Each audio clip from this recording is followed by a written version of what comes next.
এবারের বিশ্বকাপে কার হাতে উঠবে ট্রফি? কে জিতে নেবে চ্যাম্পিয়নের তকমা? ব্রাজিল, ফ্রান্স, স্পেন নাকি গতবারের চ্যাম্পিয়ন আর্জেন্টিনা? এই প্রশ্নের উত্তর খুঁজতে কৃত্রিম বুদ্ধিমত্তার 3 জনপ্রিয় প্ল্যাটফর্ম চ্যাটজিপিটি, জেমিনি এবং ইলন মাস্কের গ্রুক এআই এর কাছে জানতে চাওয়া হয় তাদের পূর্বাভাস। আর মজার বিষয় হলো 3টি প্ল্যাটফর্মের বিশ্লেষণে উঠে এসেছে প্রায় একই চিত্র।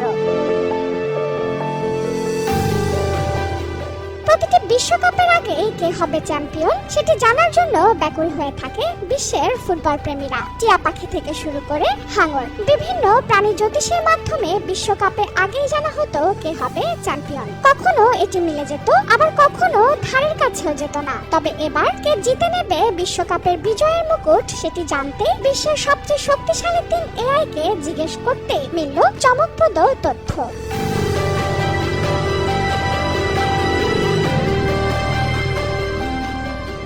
ইলন মাস্কের গ্রুক এআই এর মতে এবারের বিশ্বকাপের সবচেয়ে শক্তিশালী দাবিদার স্পেন এবং ফ্রান্স। ইউরো চ্যাম্পিয়ন স্পেন তরুণ প্রতিভা লামিনে ইয়ামাল, পেদ্রি এবং নিকো উইলিয়ামসকে নিয়ে দুর্দান্ত ছন্দে রয়েছে। অন্যদিকে কিলিয়ান এমবাপ্পের নেতৃত্বে তারকা খচিত ফ্রান্স রয়েছে শিরোপা জয়ের দৌড়ে সামনের সারিতে। গুগলের জেমিনিও স্পেন ও ফ্রান্সকে প্রধান ফেভারিট হিসেবে দেখছে। তবে তাদের বিশ্লেষণে ব্রাজিল, আর্জেন্টিনা, ইংল্যান্ড এবং পর্তুগালের মতো ঐতিহ্যবাহী শক্তিগুলোকেও সমান গুরুত্ব দেয়া হয়েছে। বর্তমান বিশ্ব চ্যাম্পিয়ন আর্জেন্টিনা ট্রফি ধরে রাখার লড়াইয়ে নামলেও প্রতিযোগিতা হবে আগের যে কোনো সময়ের চেয়ে কঠিন।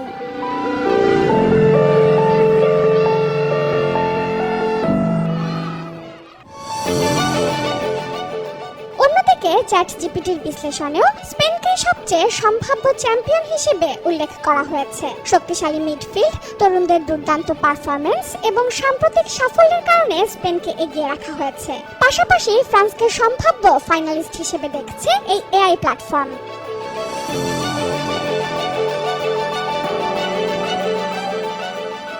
তবে ফুটবলের সৌন্দর্যই হলো এর অনিশ্চয়তা। পরিসংখ্যান, সুপার কম্পিউটার কিংবা কৃত্রিম বুদ্ধিমত্তা যতই ভবিষ্যৎবাণী করুক না কেন, শেষ পর্যন্ত ভাগ্য নির্ধারণ হবে সবুজ ঘাসের মাঠে। ইনজুরি, ফর্ম, কৌশল এবং মুহূর্তের সিদ্ধান্ত বদলে দিতে পারে পুরো হিসেব নিকেশ। তাই এখন অপেক্ষা কেবল মহারণের। এআই এর ভবিষ্যৎবাণী সত্যি করে কি স্পেন জিতবে তাদের দ্বিতীয় বিশ্বকাপ, নাকি ফ্রান্স, ব্রাজিল কিংবা আর্জেন্টিনা লিখবে নতুন ইতিহাস? উত্তর মিলবে আগামী 19 জুলাই বিশ্বকাপের মহাফাইনালে।